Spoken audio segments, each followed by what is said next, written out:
የኔ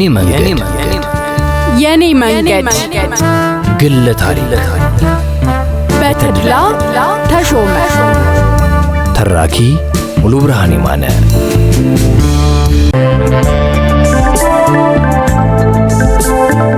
የጉምሩክ መስሪያ ቤት ኃላፊነት ጊዜው 1965 ዓመተ ምህረት ነው። በጉምሩክ ሹምሽር ተደርጎ ለረጅም ጊዜ ከሰራውበት ከገቢዎች መስሪያ ቤት ተዛውሬ የጉምሩኮች ባለስልጣን መስሪያ ቤት የበላይ ኃላፊ ሆኜ ተሾምኩ።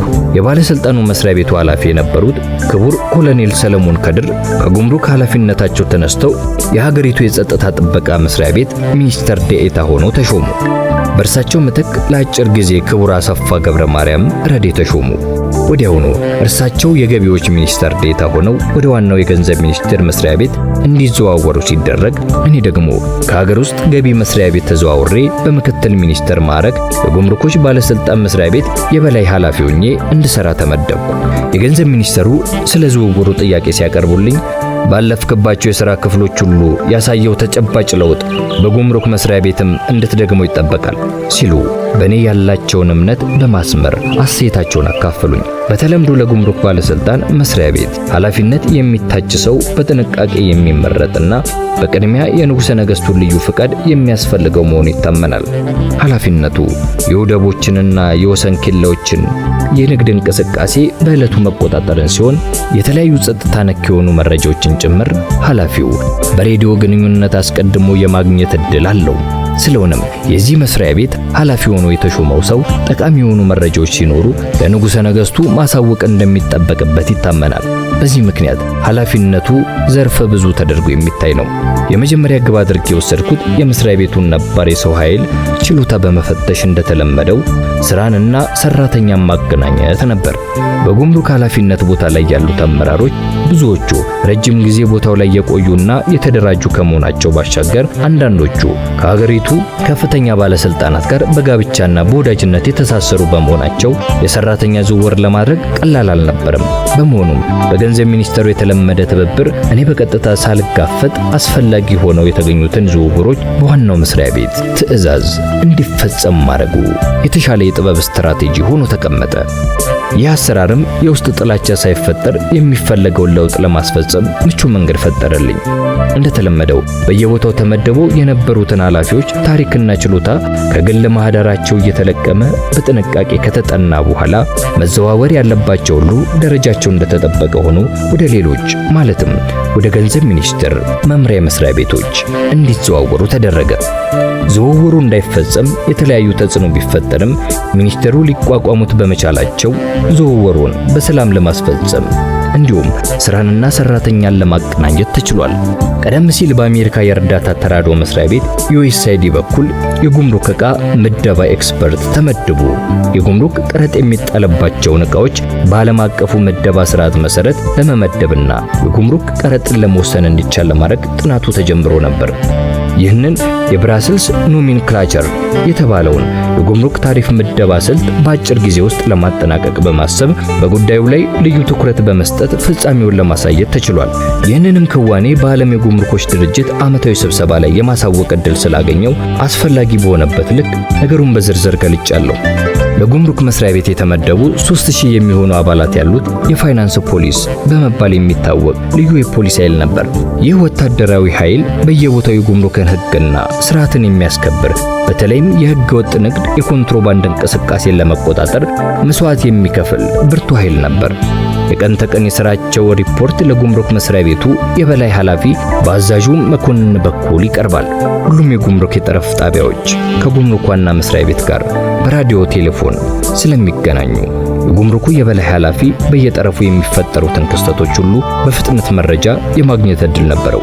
ብዙውን ጊዜ ዋናው የሀገሪቱ ጸጥታ መስሪያ ቤት መረጃ ከማግኘቱ በፊት የጉምሩኩ ኃላፊ አስቀድሞ መረጃውን ሊያገኝ ስለሚችል ጉዳዩ የሚመለከተውን ክፍል በቅድሚያ የማንቃት ዕድል ነበረው።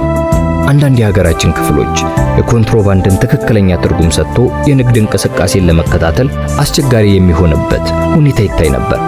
በተለይ ድሬዳዋ ከተማ ውስጥ ይካሄድ የነበረው የንግድ ልውውጥ ሲታይ በገበያ ላይ ለሽያጭ የሚቀርበው ዕቃ አብዛኛው ቀረጥ ሳይከፈልበት ሾልኮ የሚገባ በመሆኑ ተገቢ እርምጃ መውሰድ አስፈላጊ ሆኖ ቢገኝም እርምጃውን ለመውሰድ ግን ቀላል አልነበረም። ከጅቡቲ ድንበር ጥሶ በባቡር የሚመጣውና በግመል እየተጫነ የሚገባው የኮንትሮባንድ ዕቃ መጠኑ ከፍተኛ ነበር። ኮንትሮባንድ የሚሰሩት ግለሰቦች ሆነ ቡድኖች የጦር መሳሪያ በመጠቀምም ጭምር ዕቃዎችን ወደ ሀገር ውስጥ ለማስገባት ከፋይናንስ ፖሊሶች ጋር ውጊያ የሚገጥሙበት አጋጣሚ ሰፊ ነበር። በዚያን ወቅት ድሬዳዋ የኮንትሮባንድ ዕቃዎችን በይፋ በየሱቁ ይሸጡ ስለነበር የከተማዋ ነዋሪ ሕይወቱ በኮንትሮባንድ ላይ የተመሰረተ ነው ሊባል የሚቻልበት ሁኔታ ሰፊ ነበር። በሌላ በኩል ደግሞ የኮንትሮባንዱን ዕቃ ከድሬዳዋ በግልጽ ከሱቅ ገዝቶ ወደ መሃል ሀገር የሚጓዝ መንገደኛ አዋሽና ሌሎች የጉምሩክ ኬላዎች ላይ ሲደርስ የያዘው ዕቃ በኮንትሮባንድ የተገኘ ነው በማለት ይወረስበታል። ድሬዳዋ ላይ በአደባባይ የተገዛው ዕቃ መሃል ሀገር ሲደርስ የኮንትሮባንድ ዕቃ ነው ብሎ መያዝ አግባብ እንዳልሆነ ግልጽ በመሆኑ ድሬዳዋ ውስጥ በኮንትሮባንድ በሚገባው ዕቃ ላይ ቁጥጥር ለማድረግ ታሰበ። የኮንትሮባንድ ንግድ የድሬዳዋ ከተማ ሕይወት እንደሆነ በሰፊው ዕውቅና ተሰጥቶ ስለነበር ማህበረሰቡ ይህንን አዲስ የሕግ ማስከበር ንቅናቄ ሊቀበለው አልቻለም። ስለሆነም ከፍተኛ ህዝባዊ ተቃውሞ አካሄደ። በዚያ ዘመን በክረምቱ ወራት በነሐሴ ወር ግርማዊ ንጉሠ ነገሥት ጊዜያቸውን የሚያሳልፉት ድሬዳዋ ከተማ ነበር። በመሆኑም ነዋሪው ህዝብ የእርሳቸውን መምጣት ጠብቆ በከተማው ውስጥ ታይቶ የማይታወቅ የጉምሩክ ቁጥጥር ይቆምልን የሚል የተቃውሞ ሰልፍ ተነሳ። ያኔ ግርማዊ ጃንሆይ ዘንድ ቀርቤ ሁኔታውን በዝርዝር እንዳስረዳ ተጠየቁ። እኔም ከዙፋናቸው ፊት ቀርቤ በድሬዳዋ ውስጥ የኮንትሮባንድ ዕቃ በይፋ ንግድ ላይ እንደሚውልና ገዢዎችም ዕቃውን ገዝተው ወደ መሃል ሀገር እንደሚሄዱ ከዚያም መንገድ ላይ ሲደርሱ የያዙት ዕቃ ኮንትሮባንድ መሆኑ ታምኖበት እንደሚወረስባቸውና ይህ አካሄድ ፍጹም ትክክለኛ ባለመሆኑ የኮንትሮባንዱን የንግድ ዓለም ከምንጩ ለማድረግ ታስቦ የተወሰደ የሕግ ማስከበር እርምጃ መሆኑን ለማብራራት ሞከርኩ። ጃንሆይ ነገሩን አዳምጠው እርምጃው የተወሰደበትን ምክንያት ቢረዱትም ዳሩ ግን ሰልፉ ሊያስከትል የሚችለውን ጠንቅ ግምት ውስጥ በማስገባትና የሰልፈኞቹን ስሜት ለማስተንፈስ ጉዳዩን በዝርዝር የሚያጠና የሀገር ሽማግሌዎችን ያካተተ ልዩ ኮሚቴ እንዲቋቋም ብሎም ዘለቄታዊ መፍትሄ የሚበጅ የውሳኔ ሐሳብ እንዲቀርብ አዘዙ። ይሁን እንጂ ወቅቱ የፖለቲካዊ ያለመረጋጋት ሁኔታ የሚታይበት ስለነበር ጉዳዩ ብዙም ትኩረት ሳይሰጥበት በጅምር ቀረ። ከጥቂት ወራት በኋላ የዋጋ ግሽፈቱ የኑሮ ውድነቱ ጣሪያ ስለነካው የነዳጅ ዋጋ በመጨመሩ ሁኔታውን አባባሰው። እንዲሁም የጦር ኃይሉ የደሞዝ ጭማሪ ጥያቄን በማንሳቱ ምክንያትም የተከሰተው የተቃውሞ እንቅስቃሴ መልኩን እየለወጠ ሄዱ። የካቲት 1966 ዓ.ም የጦር ኃይሉ አዲስ አበባን በቁጥጥር ስር እስከ ማድረግ ደረሰ። ፍጹም ባልተጠበቀ ሁኔታና በድንገት የጸሐፊ ትእዛዝ አክሊሉ ካቢኔ የሥራ መልቀቂያ ጥያቄውን ለንጉሠ ነገሥቱ አቅርቦ ተበተነ። የሀገሪቱ የጸጥታ ሁኔታም ወደ ባሰ ደረጃ ተሸጋገረ። ሆኖም ግን ክቡር ልጅ እንዳልካቸው መኮንን ጠቅላይ ሚኒስትር ሆነው ተሾሙ። ሳይውል ሳያድር አዲስ ካቢኔ እንዲቋቋም ተደረገ። በወቅቱ የክብር ዘበኛው ክፍል ለንጉሠ ነገሥቱ ያለውን ታማኝነት ጠብቆ ቢገኝም የጦር ሰራዊቱ የጸረ መንግስታዊ ንቅናቄ እየተፋፋመ ሄደ። ስራ የለቀቁት የቀድሞ ሚኒስትሮችና ሌሎች ከፍተኛ ባለስልጣኖች ከየመኖሪያ ቤታቸው ተይዘው ወደ ማረፊያ ቤት እንዲገቡ ተደረገ። ከተማዋን በታንክና ቋሚ ተጠሪ በመባል ይታወቅ በነበረው መትረየስ የተጠመደበት ጂፕ መኪና ተወረረች። የአዲስ አበባ 4ኛ ክፍለ ጦር ተራ ወታደሮች ኦፊሰሮቻቸውን በቁጥጥር ስር አድርገዋቸዋል የሚል ዜናም ተሰማ። ስርዓት አልበኝነቱም ወደሚያሰጋ ደረጃ ተሸጋገረ። የኮንትሮባንድ ንግድ ጅግጅጋና በኦጋዴንም የተንሰራፋ ነበር። ወደ ኦጋዴን ዘልቄ የደጋሃቡርን የቀብሪ ዳህርንና የጎዴ ከተሞችን ጨምሮ በጎበኘሁበት ወቅት በቀጠናው የንግድ ሸቀጥ በሚፈለገው መጠን ባለመገኘቱ ማህበረሰቡ ከብቶቹን ለሚያስፈልገው ቁሳቁስ በመለወጥ የሚገበያይ መሆኑን ተገነዘብኩ። የሚያሳዝነው በዚህ አይነት የተለዋወጡትን ቁሳቁስ ግብር ያልተከፈለበት ነው በማለት በኮንትሮባንድ የተገኘ ተደርጎ ሲወረስባቸው መታየቱ ነው። ይህ ፍትሃዊ መስሎ ስላልታየኝ ሁኔታውን ስለ ጉብኝቴ ለንጉሠ ነገሥቱ ገለጻ ባደረኩበት ወቅት ስላስረዳው ችግሩን ተገንዝበው ለቀጠናው ቁሳቁሶች የሚያቀርብ ድርጅት በአስቸኳይ እንዲቋቋም በንግድ ሚኒስቴሩ የሚመራ ኮሚቴ ተዋቀረ። አዲሱ ተቋም ስራ እንደጀመረ በፖለቲካ ለውጥ የተነሳ ብዙም አልቆየም። ሌላው የታዘብኩት ብዙ በዘመናዊ መልክ የተሰሩ ትምህርት ቤቶች ቢኖሩም ከፍተኛ የተማረ ሰራተኛ እጥረት መኖሩን ነው። ይህ ሊሆን የቻለው በየጊዜው የሚመረቁት ወጣቶች ወደ ጎረቤት ሀገር እየፈለሱ በመሄዳቸው መሆኑን ተረዳው። ይህም ማለት ኢትዮጵያ የተማረ ኃይል እያደራጀች ተቀናቃኝ ለነበረችው ለጎረቤት ሀገር ሶማሊያ ትመግብ ነበር ማለት ነው። ይህንኑ በገለጻዬ ወቅት ለግርማዊ ጃንሆይ አስረድቼ ጉዳዩ ለሚመለከታቸው ክፍሎች በቅርበት እንዲከታተሉት መመሪያ እንዲተላለፍ ተደርጓል። የቀድሞ ባለስልጣናት ንጉሠ ነገሥቱን አጋፍጠው ሀገር ጥለው እየኮበለሉ ነው የሚል የፈጠራ ወሬ ስለተነዛ ወታደሮቹ በአራተኛ ክፍለ ጦር በኩል የሚያልፈውን ሁሉንም ሰው በማስቆምና መታወቂያቸውን በመመርመር ከፍተኛ ባለስልጣን ናቸው ያሏቸውን ግለሰቦች እየያዙ በቀጥታ ማገትና ወደ ማረፊያ ቤት ማስገባት ጀመሩ። ይህ ሁኔታ በተፈጠረበት ጊዜና ሰዓት ቢሮዬ ውስጥ ነበርኩ። አንድ የሥራ ባልደረባዬ አውሮፕላን ማረፊያውን ጨምሮ ሁሉም መንገድ በወታደር ተከቧል፣ የአፍሪካ አንድነት ስብሰባውም ተቋርጧል፣ አጠቃላይ ውጭ ያለው ሁኔታ ደስ አይልም፣ ስለዚህ ሁላችንም በጊዜ ወደ የቤታችን ብንገባ ይሻላል አለኝ።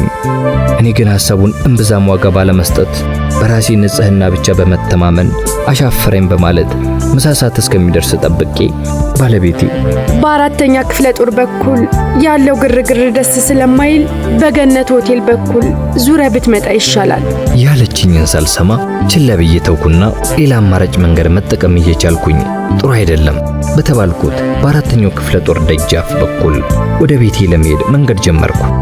ቦታው ያለ ወትሮ በከፍተኛ የትራፊክ ፍሰት ተጨናንቆ ስለነበር እየተንፏቀቅኩ ረጅም ሰዓት ወስጄ ክፍለ ጦሩ ፊት ለፊት ስደርስ መሳሪያ የታጠቀ ወታደር መሃል መንገድ ላይ ቆሞ መታወቂያን እንዳሳይ ጠየቀኝ። እኔም በልበ ሙሉነት ስሜንና የሥራ ኃላፊነቴን አስተዋውቄው መታወቂያን አሳየሁት። አንተን የመሳሰሉት ባለስልጣናትማ የምትፈለጉ ናችሁ አለና ወደ ክፍለ ጦሩ ግቢ እንድገባ አዘዘኝ። ግቢ ውስጥ ስገባ ማንነታቸውን በትክክል የማላውቃቸው ሰዎች መኪናን ተቀብለው ራቅ ወዳለ ቦታ ቆሟት። በዚያን ወቅት ለመንግስት ሹማምንት ለራሳቸው መጠበቂያ የሚሆናቸው መሳሪያ መያዝ ይፈቀድላቸው ስለነበር እኔም ፍቃድ የወጣለት አንድ ኮልት ሽጉጥ መኪናዬ ውስጥ ነበረኝ። ያንና ሌሎች ዕቃዎችን ከመኪና ውስጥ አውጥተው ተረከቡ። እኔን ዋናው መግቢያ አጠገብ ወደሚገኘው አዳራሽ ወስደው ቀበቶዬን አስፈትተው ወደ አንድ ውስጥ አስገቡኝ። በሰዓቱ የነበረው ግርግር ታኅሳስ 1953 ዓ.ም መፈንቅለ መንግስት በተሞከረበት ወቅት በጥርጣሬ ተይዘው በቁጥጥር ስር የነበሩት ከፍተኛ የሀገር ባለውለታዎች በግፍ የተገደሉበት አጋጣሚ በሐሳቤ ውል ስላለብኝ ደነገጥኩ። በሰዓቱ ቀበቶዬን ያስፈታኝ ወታደር ጠና ያለ ሰው ነበርና ድንጋጤን ተመልክቶ ይመስለኛል አይዞ ሁሉም ነገር ያልፋል ተረጋጋ ሲል ብርታት ሊሰጠኝ ሞከረ። እኔም ውል ያለብኝን ክፉ ሐሳብ አስወግጄ በቁጥጥር ስር ከዋሉት ሌሎች ሰዎች ጋር ለመቀላቀል ወደ ክፍል ውስጥ ገባው። አዳራሽ ውስጥ አቶ ከበደ ገብረወልድን ቆይቶ አማቼ የሆነውን በውጭ ጉዳይ ሚኒስቴር ምክትል ሚኒስትርና ዶክተር ምናሴ ኃይሌን የውጭ ጉዳይ ሚኒስትር አቶ ደምሰው አሳየን የጂኦግራፊ መምሪያ ምክትል ሚኒስቴርን ሌሎቹንም አገኘዋቸው። እነሱን ስመለከት ልቤ በጥቂቱም ቢሆን ሲረጋጋ ታወቀኝ። በጥቂት ጊዜ ውስጥ በቁጥጥር ስር የሚውሉት ሰዎች ቁጥር እጅግ እየጨመረ ስለመጣ ከነበርንበት ክፍል ጥቂት ፈቀቅ ብሎ ወደሚገኘው ሰፋ ያለ አዳራሽ ወስደው ለአተነፋፈስ በማይመች መጠን አጎሩን። ቀን 9 ሰዓት ገደማ ይሆናል። አንድ ወታደር ወዳለንበት አዳራሽ መጥቶ የወታደሮች ኮሚቴ አባል መሆኑን ነግሮ ራሱን ካስተዋወቀም በኋላ በቁጥጥር ስር የዋልንበት ዋነኛ ምክንያት ሚኒስትሮች ንጉሱን አጋልጠው ከሀገር መውጣት ላይ ናቸው የሚባል ወሬ ስለተናፈሰ ሽሽቱን ለማስቆም ታስቦ የተደረገ መሆኑን ገለጸልን። ችግሩ ሚኒስትሮችን በመልክ ያለማወቃችን ስለሆነ ፎቶግራፋቸው ካላችሁ አሳዩን ሲል ጠየቀን። እኛም ያለቆቻችንን ፎቶግራፍ በየኪሳችን ይዘን እንደማንዞር በማስረዳት መረጃው ካስፈለገ ከማስታወቂያ ሚኒስቴር ማግኘት እንደሚችሉ ጠቆምናቸው። በስህተት በቁጥጥር ስር ስለዋልናችሁ እናዝናለን ሲሉ ይቅርታ ጠይቀው ሲያበቁ ከመሄዳችን በፊት ግን ጠቅላይ ሚኒስትር ሆነው አዲስ ለተሾሙት ስለ ልጅ እንዳልካቸው መኮንን ያለንን አስተያየት እንድንሰጥ ወረቀትና ብዕር አቀረቡልን። ሁላችንም በምንችለው ፍጥነት ብንጽፍ መልካም ነው ያልነውን ጉዳይ ወጉን ባልጠበቀ አጻጻፍ ከጫረም በኋላ የማይፈለጉ ናቸው የሚል መልእክት የያዘ ወረቀት በተረኛ መኮንን በኩል ተፈርሞ ተሰጠንና ተለቀቀን። ጊዜ አላጠፋንም። ወዲያው ወደ የቤታችን ለመሄድ ወደ ዋናው በር ገሰገስን። የኔና የወዳጄ ያቶ ደምሰው አሳየ መኪኖች የቆሙት ጥቂት ራቅ ባለ ስፍራ ስለነበር ወታደሮቹ ሄደው እስከሚያመጡልን ድረስ መውጫው በር ላይ ቆመን ጥቂት ጠበቅንና ሲመጡ መኪናችንን ተረክበን ልንወጣ ስንል ሁለቱ ወታደሮች የመውጫውን በር ዘጉብን። አትፈለጉም ሂዱ መባላችንን የሚያሳይ ማስረጃ ብናሳያቸውም ማስረጃውን የሰጣችሁ ኮሚቴ ስለተቀየረ ካሁን በኋላ በአዲሱ ኮሚቴ ሳይመረመር ማንም አይለቀቅም ብለው አረዱን። ልባችንን በሐዘን ሰብረን የመኪናዎቻችንን ቁልፎች እንደገና አስረከብን። ይሁን እንጂ ተስፋ ባለመቁረጥ ጉዳዩን ለማስረዳት የፈቀደልንን ወታደር ፍለጋ ጀመርን። ያሰናበተንን ሰው አግኝተን የተከሰተውን ሁሉ ነገር ነው። እርሱም አይዟችሁ ትወጣላችሁ ብሎን ለጊዜው በዋና ቢሮአቸው ጎን አንድ አነስተኛ ክፍል ውስጥ እንድንቆይ አደረገ። ሰዓቱ እየመሸ ነው። ነገሩ ከቀኑ ይበልጥ እያስጨነቀኝ ሄደ። ምን አለበት የባለቤቴን ስጋት ለአፍታ ቆም ብዬ የማሰብ ዕድል ቢኖረኝ ኖሮ፣ ምን አለበት የባልደረባዬን ምክር ማዳመጥ ብችል እዚህ ሁሉ ውጥንቅጥ የጠፋበት ዓለም ውስጥ አልዘፈቅም ነበር የሚል በጸጸት የተሞላ ስሜት ማስተናገድ ጀመርኩ። እንድንጠብቀው ተስፋ ሰጥቶን የሄደው ወታደርም የውሃ ሽታ ሆኖ ቀረ። በሌላ በኩል ደግሞ በርከት ያለ ቁጥር ያላቸው ሌሎች ሰዎች እየተያዙ ወደ መታጎሪያ አዳራሽ ሲወሰዱ አየሁ። የወታደሮቹ መንፈስ በሰዓታትና በደቂቃዎች ልዩነት እየተረበሸ መሆኑን አስተዋልኩ። የሁኔታው ያለመረጋጋትና መለወጥ ጭንቀትና ስጋቴን አባሰው። ወደ 11 ሰዓት ገደማ ሲሆን ቀደም ሲል እኛ ወደ ነበርንበት ቢሮ መስኮት ወታደሮች ግር ብለው በጥድፊያ ሲራመዱ አየን። ምን እንደተፈጠረ ለማወቅ ስለጓጓን እኛም ወደ ውጭ መመልከት ጀመርን። በመሃል አንድ ወታደር ግርምት ባጫረው ስሜት ከተማ ይፍሩ የሚባለው ሚኒስቴር ይሄ ነው አለ። የተሰበሰቡት የሥራ ባልደረቦቹም መሳቅ ጀመሩ። በመስኮት ስናይ አቶ ከተማ ይፍሩ የመዝናኛ ጃኬት ለብሰው በወታደሮች ታጅበው ወደ ማረፊያ ክፍል ሲወሰዱ ተመለከተን። አቶ ከተማ ያኔ ንግድ ሚኒስቴር ሲሆኑ ቀደም ሲል ለረጅም ጊዜ የውጭ ጉዳይ ሚኒስቴር ስለነበሩ ስማቸው በሰፊው የታወቀ ነው። ወታደሮቹ ስለሳቸው የተለየ አመለካከት እንደነበራቸው ከሁኔታቸው ለመገመት አያዳግትም። ሰዓቱ በጨመረ ቁጥር ሁኔታውና ግርግሩ እየባሰ ሄደ። ብዙ ባለስልጣናት ከየቤታቸው ጭምር እየተለቀሙ ወደ 4ኛ ክፍለ ጦር መምጣት ጀመሩ። በተቃራኒው ደግሞ እኛ ከዚያ ማጎሪያ ክፍል የመውጫ ዕድላችን እንደጠበበ መረዳት እያዳገተን ነው መሰለኝ። ጨለማው ብርሃኑ ላይ የነገሰ ነው እኮ። ወደ ቤታችን ሳንገባ ስንት ሰዓታት ተቆጠሩ? ለምን አይለቁንም? እያለን እርስ በርስ መወያየት ጀመርን። በመጨረሻም አንድ ወታደር መጥቶ ካሁን በኋላ ማንም ሰው ከግቢው መውጣት አይችልም፣ ስለዚህ እናንተም ሌሎች ወደ ተሰበሰቡበት አዳራሽ መሄድ አለባችሁ ብሎ እቅጩን ነገረንና የነበረንን ጭላንጭል ተስፋ ከናካቴው አጠፋብን። እኔም የነገሩን መክረር ስለተረዳው ከሌሎች እስረኞች ጋር ከመቀላቀላችን በፊት እድሉን በመጠቀም ለቤተሰቦቼ ስልክ ደውዬ ያለሁበትን ቦታ እንድናገር እንዲፈቅዱልኝ ለዘብ ባለ አንደበት ወደ ስልኩ ጠጋ ብዬ ጥያቄ አቀረብኩ። ወታደሩ ቁጣ በታከለበት የንግግር መንፈስ አይቻልም የሚል መልስ ሰጠኝ።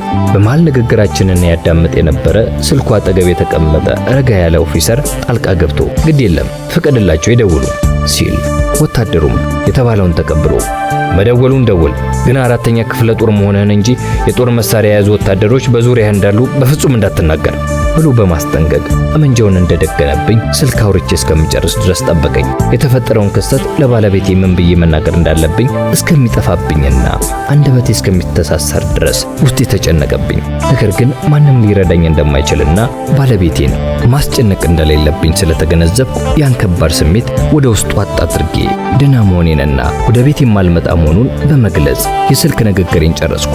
ወደ ወታደሮቹ ሁለታችንንም አጅበው ሌሎቹ ታሳሪዎች ወደሚገኙበት ማረፊያ ክፍል ወሰዱን።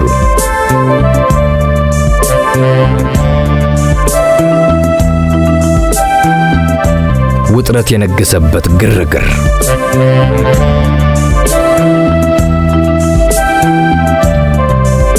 እኔና አቶ ደመሰው ወደ መታጎሪያ አዳራሹ በወታደሮቹ ታጅበን ወደ ውስጥ ስንዘልቅ የመንግስት ባለስልጣናት ብቻ ሳይሆኑ በየክፍለ ጦሩ ፊት ለፊት ሲያልፉ በስተት የተያዙ እንዳሉም ተመለከትን።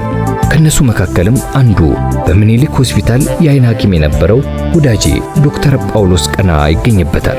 የሁሉንም ታሳሪ አይኖች እየተመለከትኩ እንዲህ ነበር ባልልም አይነ ላይነ ተገጣጥመን ውስጣቸው ላይ የነገሰውን ፍርሃት ከበሩ ጀምሮ እያቀበሉ ወደ ውስጥ የሸኙኝ ግን ጥቂቶቹ አልነበሩም። ልክ እንዳየዋቸው ከበፊቱ ይልቅ ልቤ በፍርሃት ሲረድ ታወቀኝ። ከዚያ ማጎሪያ ክፍል መውጣትን ሳስብ በቁሜ እየቃዠው ያለው መስሎ ተሰማኝ። ብቻ አምላክ ከዚያ ቅጥ አምባሩ ከጠፋበት ተስፋ ቢስ ክፍል በአንድ ታምር እንዲያወጣኝ በልቤ መማጸኔን ተያያዝኩት። ከፍተኛ ኦፊሰሮች በቁጥጥር ስር ውለው አመጹን የሚመራው ወታደሩ ነው ተባለ እንጂ እውነታው እንደዚህ አልነበረም። ይልቁንም ኦፊሰሮቹ የማዕረግ ምልክታቸውን እያነሱ ተራ ወታደር መስለው እንዲታዩ እየተደረገ መሆኑን አስተዋልኩ። ከዚያ በላይ ደግሞ እርስ በርስ ማውራት እንዳንችል ስለተከለከለ ሁሉም ታጋጅ ጸጥ ብሎ በአይን ከመታየት በዘለለ ምንም አይነት ሐሳብ አንስቶ ለመነጋገር አይችልም ነበር። ስለዚህ ሁላችንም አይናችንን ብቻ እያቆለጨለጭን ተፋጠን ቁጭ በማለት ቀጥሎ ሊፈጠር የሚችለውን እያሰበን መጠባበቅ ጀመርን። በመሃል ሌሎች ሚኒስተሮችም ከየመኖሪያ ቤታቸው እየተጓዙ መምጣት ጀመሩ። ዘግይት ብለው ከመጡት ሚኒስተሮች መካከል የሀገር ግዛት ሚኒስቴር የነበሩት ክቡር አቶ ጌታሁን ተሰማ፣ የገንዘብ ሚኒስቴር የነበሩት ክቡር አቶ ማሞ ታደሰ፣ አለቃዬ የልማት ሚኒስቴር ክቡር አቶ በላይ አባይ፣ በጠቅላይ ሚኒስቴር የነበሩት ክቡር አቶ ስዩም ሐረጎት፣ የሲቪል ሰርቪስ ኮሚሽን ሚኒስቴር የነበሩት ክቡር አቶ ታደሰ ያዕቆብ ይገኙበታል። የክቡር ዘበኛው ታማኝነቱን ለንጉሠ ነገሥቱ እያሳየ በነበረበት ጊዜ ስለነበር ቤተ መንግሥት ውስጥ ተሸሽገው የነበሩትን ሹማምንት በቁጥጥር ስር መዋል አልተቻላቸውም ነበር። አመሻሹ ላይ ወደ 6 የሚሆኑ ወታደሮች ኡዚ መትረየስ ታጥቀው በየጊዜው ያለንበትን ክፍል በር በእግራቸው እየበረገዱ ውስጥ ድረስ ዘልቀው እየገቡ በአይናቸው ከቃኙን በኋላ ተመልሰው መውጣት ስለጀመሩ የወታደሮቹ አድራጎት ሐሳብ ውስጥ ከተተን። ይህ ሁሉ ሲሆን አዲስ የተሾሙት የመከላከያ ሚኒስተሩ ሌፍትናንት ጄኔራል አብይ አበበና ኢታማዦር ሹም ሌፍትናንት ጄኔራል ወልደ ስላሴ ያመጹትን ወታደሮች ለማግባባትና ችግሩን በሰላም ለመፍታት መልእክት ደጋግመው ቢልኩም ወታደሮቹ አሻፈረኝ ብለው የነሱንም ሆነ የአዲሱን ጠቅላይ ሚኒስትር ሹመት እንዳልተቀበሉት መግለጻቸው ታወቀ። ይህ በእንዲህ እንዳለ የታጠቁት ወታደሮች የክፍላችንን በር በኃይል በመጠቀም በእግራቸው እየበረገዱ መግባታቸውንና እኛ ላይ መሳሪያቸውን እየደገኑ ማስፈራራቱን ቀጠሉበት። በዚህ ጊዜ ከመካከላቸው ሁኔታው አሳስቦት ይመስለኛል ሻለቃ ጥበበ ሙሉ ጌታ የተባለ ኦፊሰር ከውስጡ ነው መሳሪያ ይዘው በአስደንጋጭ ሁኔታ በሩን እየበረገዱ የሚገቡት ወታደሮች የአዳራሹን በር በመክፈትና በመዝጋት መቆጣጠር ጀመረ። ከዚያም ወደ ውስጥ መዝለቅ የፈለጉ ታጣቂዎች በር አንኳኩተው እየተከፈተላቸው በስርዓት መግባት ጀመሩ። ይህ ሁኔታ በመጠኑም ቢሆን ልባችንን ያረጋጋው እንጂ እየደጋገሙ ያለምንም ምክንያት መግባት መውጣታቸውና መሳሪያ ደግነው በአትኩሮት እየተመለከቱን መመለሳቸው ስጋታችንን አልቀነሰውም።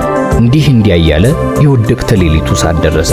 የታጠቁት ወታደሮች ግን አሁንም ወደ አዳራሹ መግባታቸውን ቀጠሉ። ወዲያው አንድ ያልተጠበቀ አስደንጋጭ ነገር ተፈጠረ። በቁጥጥር ስር ውለን በመታጎሪያ አዳራሽ ውስጥ ከነበርነው መካከል ክቡር አቶ ከተማ ይፍሩ በድፍረት እጃቸውን አውጥተው ወታደሮቹን ጥያቄ መጠየቅ ይቻላል ወይ ሲሉ ጠየቋቸው። እነርሱም እርስ በርስ ተያይተው በሹክሹክታ ከተነጋገሩ በኋላ እንደሚቻል አሳወቋቸው። አቶ ከተማም ቀጠል አድርገው እስቲ ዞር በላችሁ በረጋ መንፈስ እዚህ ያለነውን ሰዎች ተመልከቱ። ሁሉም የተራ ሰው ልጅ ነው። ለመሆኑ የተነሳችሁበት ዓላማ ተራውን ዜጋ ለማሰር ነው? እንደዚያ ከሆነ በጣም ያሳዝናል ብለው ቅሬታቸውን ገለጹ። ወታደሮቹም እርስ በርስ ተያይተው እያጉረመረሙ አዳራሹን ለቀው ወጡ። አንዳች ቃል ከአንደበታቸው ሳይወጣ አዳራሹን ለቀው ስለወጡ ተጨነቀን። የቀረበላቸውን ጥያቄ በምን መንፈስ ይረዱት ይሆን የሚል ስጋትም አደረብን። ብዙም ሳይቆይ ወደ አዳራሹ ተመልሰው በጥድፊያ ገቡ። መግባታቸውን ተከትሎ በአዳራሽ ውስጥ ጥልቅ ዝምታ ሰፈነ። የገቡት ወታደሮች ምንም መሳሪያ ሳይዙ ባዶ እጃቸውን ስለነበር በጥቂቱም ቢሆን ተረጋጋን። ጊዜ ሳያባከኑ እርስ በርሳቸው ከተያዩ በኋላ የጥያቄያችንን አግባብነት አምነው ስራ የለቀቁት ሚኒስትሮች ከሀገር እየወጡ ነው የሚል መረጃ ስለደረሰን ያንን ለመከላከል አስበን ነው ያደረግነው። የሁላችሁንም ማንነት በትክክል ስለማናውቅ ስህተት ተፈጥሮ ሊሆን ይችላል እናም ይቅርታ አድርጉልን ብሎ ከመካከላቸው አንዱ ሁኔታውን አብራራለን። ከዛም ጥቂት ለዘብ ባለ የንግግር ስሜት ውስጥ ሆነው ቦታችንን እንድንይዝ እርስ በርሳችን እንድንነጋገር ፈቀዱልን። ለጉሮሯችን ማረስረሻም ይሆን ዘንድ አንድ ውሃ አስመጡልን። በመቀጠልም ለጎናችን ማረፊያ አልጋና ፍራሽ እንዲዘጋጅልንና እንዲነጠፍልን ተደረገ። ይህ ሁሉ ጥሩ ምልክት ነው። ይሁን እንጂ ከመንግስት ጋር ያለው ውጥረት እንዴት ሊፈታ እንደሚችል ስላልታወቀ ስጋታችንን ፈጽሞ ሊያጠፋ አልቻለም። እንዲያውም በመጨረሻው ሰዓት በታህሳሱ ግርግር ወቅት የተደረገው ድርጊት በእኛም ላይ ይደርስ ይሆን እንዴ እያልን በመጨነቅ ለመተኛት ሞከርን። ከሌሊቱ 9 ሰዓት ገደማ ሆኗል። ወታደሮቹ እንደገና በሩን አስከፍተው ወደ አዳራሹ በድንገት ገቡ። እኛም ጋደም ካልንበት ስፍራ ምን ተፈጠረ ደግሞ ብለን ተደናግጠን ተነሳን። አይናቸውን በአይናችን ላይ ያሳረፉ። በእርግጥ የወታደር ፊት በስራ ገበታው ላይ ሲሆን ሞልቶ መሳቁ የተለመደ ባይሆንም ፊታቸው ግን ፈገግታን የተሸከመ ይመስላል። በዚህ ሰዓት ከእንቅልፋችሁ ስለቀሰቀስናችሁ ይቅርታ አድርጉልን። ቢሆንም ግን ጥሩ ዜና ይዘንላችሁ መጥተናል። ከመንግስት ጋር በተደረገው ስምምነት መሰረት ሲነጋ ሁላችሁንም ወደ ቤተ መንግስት ወስደን ለግርማዊ ጃንሆይ ለማስረከብ ቃል ገብተናል አሉን። እኛም አዲሱን የብስራት ዜና በጭብጨባ ተቀበለንና የቀረውን የመኝታ ሰዓት በሰላም አሳልፈን ያ የማይነጋ የመሰለ ጭጋጋማ ሌሊት ለብርሃን ተራውን ለቆ ድራሹ ጠፍቷል። አዋፋት የማለዳውን ሰላም ለማብሰር ጦም ዝማሪያቸውን ከፍ አድርገው ማሰማታቸውን ተያይዘውታል። የወታደሮች ድምፅ በጥቂቱ ቢሆንም በሩቅ ይሰማል። ሁኔታው ካሳለፍነው ቀን ጋር ሲነጻጸር ንጋቱ የተሻለ እረፍት ሰጪ ሆኖ ይስተዋላል። ከመኝታችን ተነሳን፣ ተጣጠብን። ከዚያም በየቤታችን የመጣልንን ምግብ ከተመገብን በኋላ የመከላከያ ሚኒስትሩ ሌፍትናንት ጄኔራል አብይ አበበ ከኢታማዦር ሹሙ ጋር መጡና ችግሩ በሰላም በመፈታቱ ደስ የተሰኙ መሆናቸውን በመግለጽ በተፈጠረው ነገር ሁሉ በማዘን ተነፋፍቆ እንደከረመ ወዳጅ ሁላችንንም እያቀፉ በመሳም ተቀላቀሉን። ከዚያም መኪና ያለው በመኪናው የሌለው ደግሞ ለመጓጓዣው በተዘጋጁ መኪናዎች ተሳፍረን ወደ ቤተ መንግስት አመራን። እኔ ቀደም ሲል እንደተገለጸ ሁሉ መኪናዬ እዚያው 4ኛ ክፍለ ጦር ግቢ ውስጥ አድራ ስለነበር በመኪናዬ ሌሎቹንም ተከትዬ ወደ ኢዮቤልዩ ቤተ መንግስት ጉዞዬን ቀጠልኩ። ቤተ መንግስቱ አዳራሽ ስንገባ ስራ የለቀቁት ጠቅላይ ሚኒስትሩ ጸሐፊ ትእዛዝ አክሊሉ ሀብተወልድና በምትካቸው የተሾሙት ጠቅላይ ሚኒስትር ልጅ እንዳልካቸው መኮንን እንዲሁም ጥቂት የማይባሉ ከፍተኛ ባለስልጣኖች ሀገር ገዢዎችን ጨምሮ ተሰብስበው አየን። በሰላም በመለቀቃችን ሁሉም ደስታቸውን ለመግለጽ ያህል እያንዳንዳችንን እያቀፉ እንኳን እግዚአብሔር አስፈታችሁ እያሉ መልካም ምኞታቸውን ገለጹልን። ከዚያም ከማጎሪያው አዳራሽ ወጣው ሁሉም ሰው በአንድ በኩል ተሰልፎ የግርማዊ ጃንሆይን ብቅ ማለት መጠባበቅ ጀመረ። ብዙም ሳይቆይ ከጥቂት ደቂቃዎች በኋላ ግርማዊ ጃንሆይ ወደ አዳራሹ ገቡና እኛን ለማስረከብ ከ4ኛ ክፍለ ጦር የመጡትን ሰልፈኞች እንዲገቡ ተጋበዙ። የሰላምታ ስርዓቱን ካከናወኑ በኋላ የወታደሮቹ ተወካይ በወጉ የተሰነደውን ጽሑፍ ማንበብ ጀመረ። ጽሑፉ እንደሚከተለው ይነበባል። በቁጥጥር ስር ውለው በዕለቱ የተለቀቁት ባለስልጣናት የታገቱበት ምክንያት ሚኒስቴሮቹ ካቢኔው ከፈረሰ በኋላ ግርማዊነቱን አጋልጠው አገር ጥለው እየሸሹ ነው የሚል መረጃ ስለደረሰን ፍልሰቱን ለማስቆም ብለን የወሰድነው አጣዳፊ እርምጃ ነው። በቁጥጥር ስር የዋልናቸው ሁሉ ጥፋተኛ ናቸው ለማለት ስለማንደፍር ግርማዊነቱ ሁኔታውን መርምረው ስንዴውን ከእንክርዳዱ በመለየት እንክርዳዱ ሆኖ በተገኘው ላይ እርምጃ እንዲወሰድ በታላቅ ትህትና እንጠይቃለን አሉና 3 ጊዜ መለያቸውን በእጃቸው ከጭንቅላታቸው አንስተው ከፍ በማድረግ እድሜ ለግርማዊ ጃንሆይ በማለት በአንድ ላይ ድምጽ በማሰማት ታማኝነታቸውን ገለጹ። ግርማዊ ጃንሆይ ለኛ ያላችሁትን ታማኝነት በመግለጣችሁና በቁጥጥር ስር አድርጋችኋቸው የነበሩትን ባለስልጣኖቻችንን አምጥታችሁ ስላስረከባችሁን እናመሰግናችኋለን በማለት ምላሽ ሰጥተው አሰናበቷቸው። ከዛ የልፍኝ አስከልካዩ ጀነራል አሰፋ ደምሴ እንኳን አተረፋችሁ፣ እንግዲህ ጌቶችን እየተሰናበታችሁ ወደ የቤታችሁ መሄድ ትችላላችሁ ሲሉ ነጻነታችንን አወጁልን። ታግተን ንጉሡ ፊት በመቅረባችንና እንዳንደበላለቅ በሰልፍ በመደርደራችን ቅሬታ የተሰማቸው ክቡር አቶ ከተማ ይፍሩ እጅ ብቻ ማነሳት መሄድ የለብንም፣ ጌቶቹ ሊያነጋግሩን ይገባል፣ እኛም የተሰማንን ልንገልጽላቸው እንፈልጋለን በማለት ወዳጃቸውን የልፍኝ አስከልካዩን ገሰጹ። ከዚያም ሁላችንም በግርማዊ ጃንሆይ ፊት ሰብሰብ ብለን እንድንቆም ተደረገ። እሳቸውን በተሰበረ መንፈስ ለደረሰባችሁ እንግልት ሁሉ እናዝናለን ብለው ሲያበቁ ለመሆኑ ይዞታችሁ እንዴት ነበር ሲሉ ጠየቁ። የአገር ግዛት ሚኒስትር የነበሩት ክቡር አቶ ጌታውን ተሰማ ቀበል አድርገው በተለመደው ረጋ ባለና ለስላሳ አንደበታቸው ብዙም አላንገላቱንም፣ እኔ በበኩሌ ምሽት ላይ ከቤተሰቦቼ ጋር ሆኜ ቴሌቪዥን እያየሁ ነበር። በኋላ የጥበቃ ሰራተኛ መጥቶ መትረየስ በተጠመደበት ጂፕ የመጡ ወታደሮች ሚኒስትሩን እንፈልጋለን ይላሉ ብሎ ይነገረኝ። መጀመሪያ የመሰለኝ የአገር ግዛት ሚኒስትር ስለነበርኩ ለጥበቃ የተላኩልኝ ወታደሮች መስለውኝ ስለነበር ብቅ ብዬ አነጋገርኳቸው። እነሱ ግን ለጥያቄ ስለሚፈልጉኝ ወደ 4ኛ ክፍለ ጦር ሊወስዱኝ እንደመጡ አሳወቁኝ። ልብሴን እንድለውጥ ጠየቅኳቸውና ፈቀዱልኝ። ስጨርስም ወደ 4ኛ ክፍለ ጦር ይዘውኝ ሄዱ። እዚያ ስንደርስም ጫማዬን ጭምር አስወልቀው ፈተሹኝ። ከዚያም ቀደም ብለው በቁጥጥር ስር የዋሉት ባለስልጣናት ወደ ተሰበሰቡበት አዳራሽ ወሰዱኝ። በአዳራሽ ውስጥ የነበረው ጠቅላላ ሁኔታም አሳዛኝ መሆኑን አልደበቅም። ሆኖም ግን የባሰ እንግልት ስላልደረሰብን እድለኞች ነን ሲሉ አስደመጡ። ከዚያ በኋላ ለመናገር እድል የተሰጣቸው ሌሎቹ ሰዎች ግን አገላለጻቸውን ቁጣና ብስጭት የተሞላበት ነበር። በተለይ ክቡር አቶ ከተማ ይፍሩ ሲናገሩ አንዳንዶቹ ባለስልጣናት ቤተ መንግስት ውስጥ ከጃንሆይ ዘንድ ተሸሽገው ሌሎቻችን እየተሰደብን ከየቤታችን በመጎተት ተወሰድን። በዚያ መልኩ በቁጥጥር ስር መሆናችን ያሳዝናል። ያሳሰሩንም እዚህ በመካከላችን እንደሚገኙ እናውቃለን ሲሉ ቅሬታቸውን በምሬት ልጅ እንዳልካቸውንና ደጋፊዎቻቸውን በሽሙጥ ጎንተል በማድረግ ተናገሩ። በመቀጠል ክቡር አቶ በላይ አባይ ከተኛውበት ተቀዝቅሼ በነበርኩበት መንደር ጎረቤት ሁሉ እየሰማ ሌባ ሌባ እየተባልኩ እንደ ተራ ወንበዴ ለስር መዳረጌ በእውነቱ አሳዝኖኛል ሲሉ አምርረው ተናገሩ። ያለምንም ፋታ ሌሎችም እንዲሁ በተመሳሳይ ስሜት ቅሬታቸውን አሰሙ። ጃንሆይም ሁሉም በጥሞና ካዳመጡ በኋላ ተከዝ ብለው የደረሰባችሁ ሁሉ ያሳዝናል። ለመሆኑ ይህ ነገር ለማን እንደመጣ ታውቃላችሁ? ሲሉ ጠየቁ። ጸሐፊ ትእዛዝ አክሊሉ ቸኮል ብለው ለጃንሆይ ነዋ ሲሉ መልስ ሰጡ። ጃንሆይ ግን በተሰጠው መልስ አልተደሰቱም። አንተን አልነበረም የጠየቅነው ሲሉ ገሰጿቸው።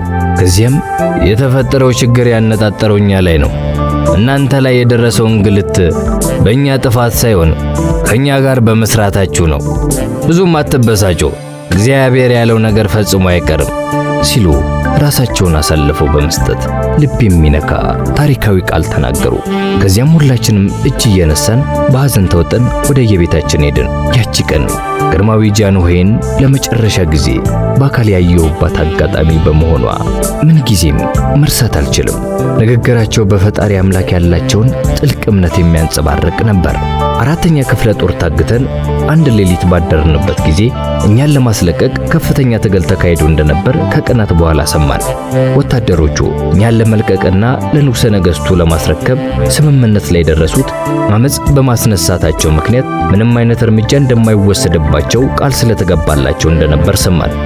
በዚህ አዳራሽ ውስጥ እያለው እመለከት የነበረው እያንዳንዱ ሹክሹክታና ግርግር ምክንያቱ በደንብ ገባኝ። የሆነ ሆኖ ግን ከዚያ የከፋ አደጋ ሳይደርሱብን በመለቀቃችን ተመስገን እላለሁ። ከኛ መለቀቅ በኋላ የወቅቱ የክቡር ዘበኛ አዛዥ የነበሩት ጄኔራል አበበ ገመዳ ግን በቀላሉ በምህረት መታለፋቸውን አልተስማሙበትም ነበር። አመጽ ያስነሳ ወታደር በቀላሉ ከታለፈ እንደገና አመጹን የማይደግም ለመሆኑ ማስተማመኛው ምንድነው? የማያዳግም የመቀጫ እርምጃ ሊወሰድባቸው ይገባል የሚል አቋም ይዘው ስለነበር ክፍለ ጦሩን ለመምታት ዝግጅት አድርገው ነበር። በሌላ በኩል ደግሞ ሌሎቹ በንጉሠ ነገሥቱ አካባቢ የነበሩ ተደማጭነት ያላቸው ባለሟሎች ሐሳቡን ስለተቃወሙ የታሰበው ሳይፈጸም ቀረ። በኋላም ግርማዊነታቸውን ትዝብት ውስጥ የሚጥል ነገር ተደረገ።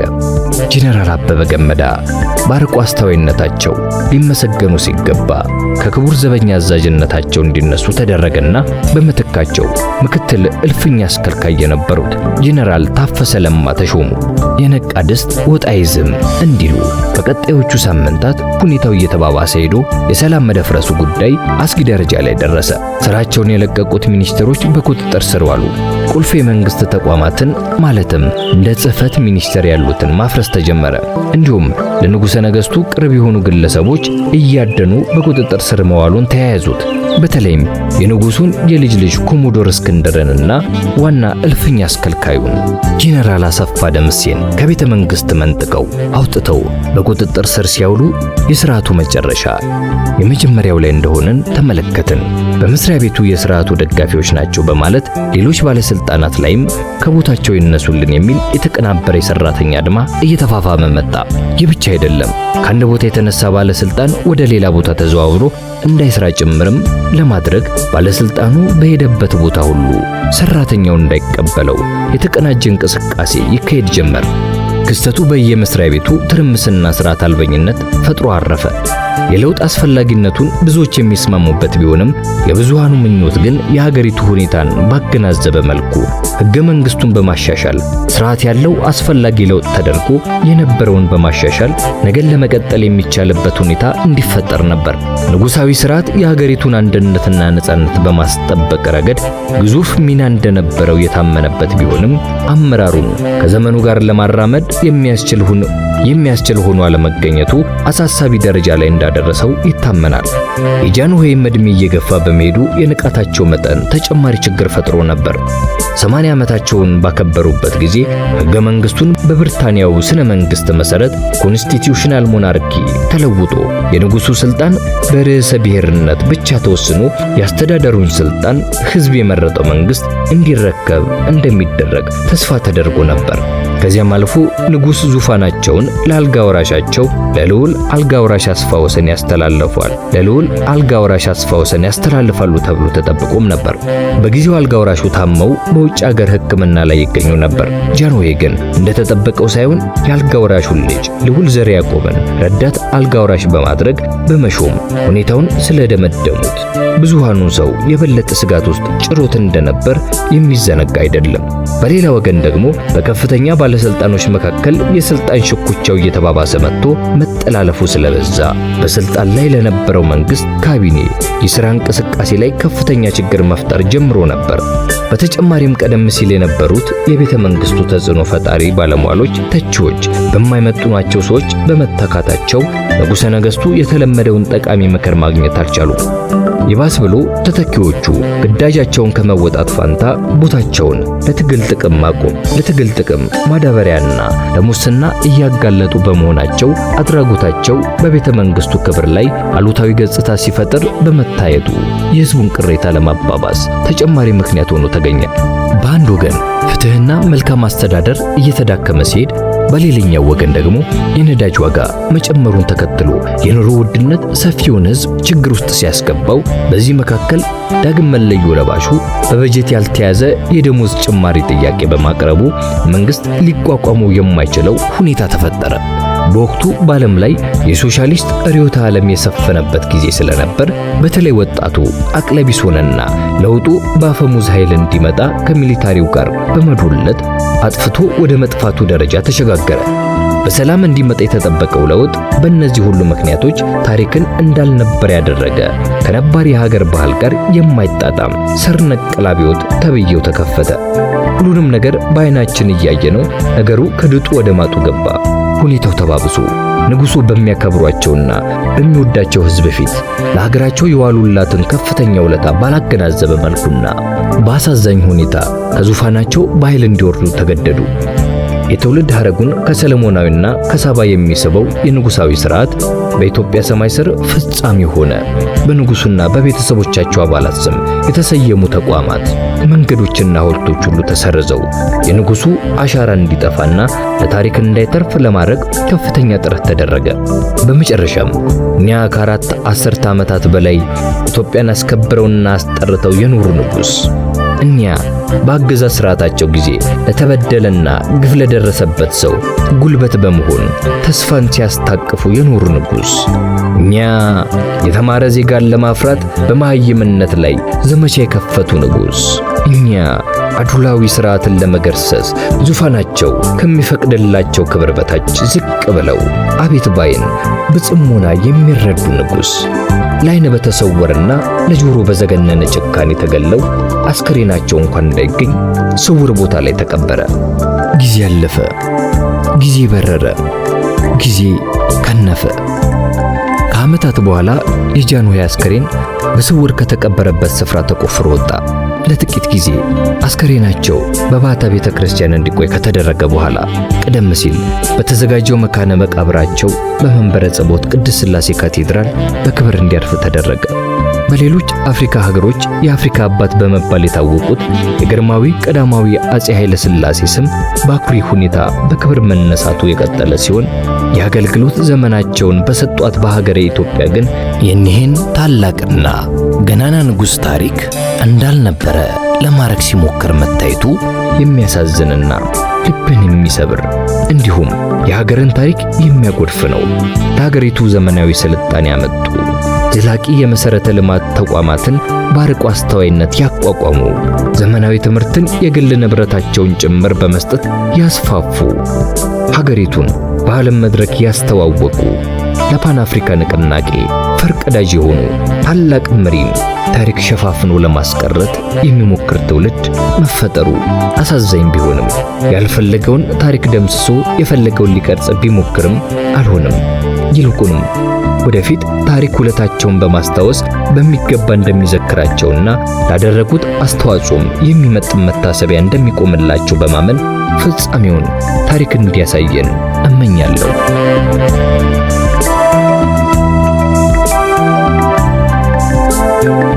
የኢትዮጵያ መርከብ አገልግሎት ድርጅት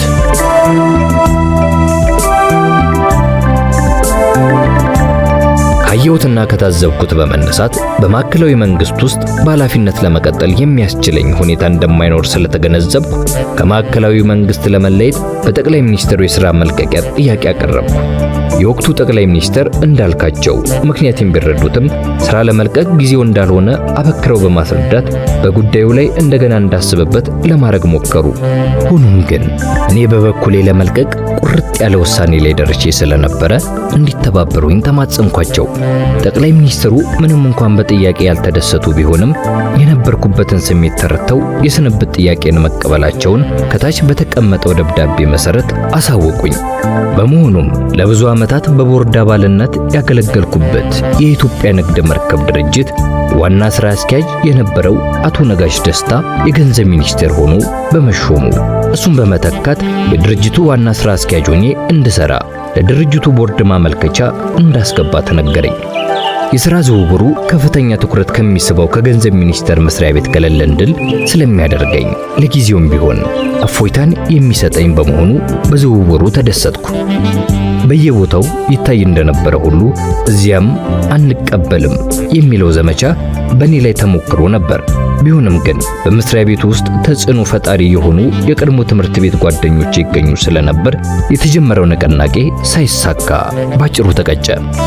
ምንም እንኳን ያለምንም በደል ለአንድ ሌሊት ብቻም ቢሆን ለመታገት መዳረጌ ያበሳጨኝ ቢሆንም በዚያ አስከፊና ቀውጢ ጊዜ አንድ ሌሊት ብቻ ታግቼ መለቀቄን በጸጋ መቀበልና ሁሉንም ነገር በሰላም በመፈታቱ ፈጣሪን እያመሰገንኩ እገታውን እንደ አንቂ ደውል አድርጌ ወሰድኩት። በሰላም የሥራ ገበቴን መለወጥ የመቻሌ ሳይደግስ አይጣላም እንዲሉ ሁሉን ለማድረግ የሚችል አምላክ እኔን ከእንግልትና ከባሰ መከራ ሊያድነኝ ፈልጎ ያደረገው እንደሆነ ከልብ አምናለሁ። ገና ከመጀመሪያው ለእገታ ባልዳረግ ኖሮ በነበረኝ የኃላፊነት ቦታ ላይ ተዝናንቼ ቆይ ስለነበር እንደ ብዙዎቹ ባለስልጣናት ያለ ፍርድ ለብዙ ዓመታት የመታሰርና ብሎም የመገደል ዕጣ ፈንታ ሊደርስብኝ ይችል እንደነበር እገነዘባለሁ።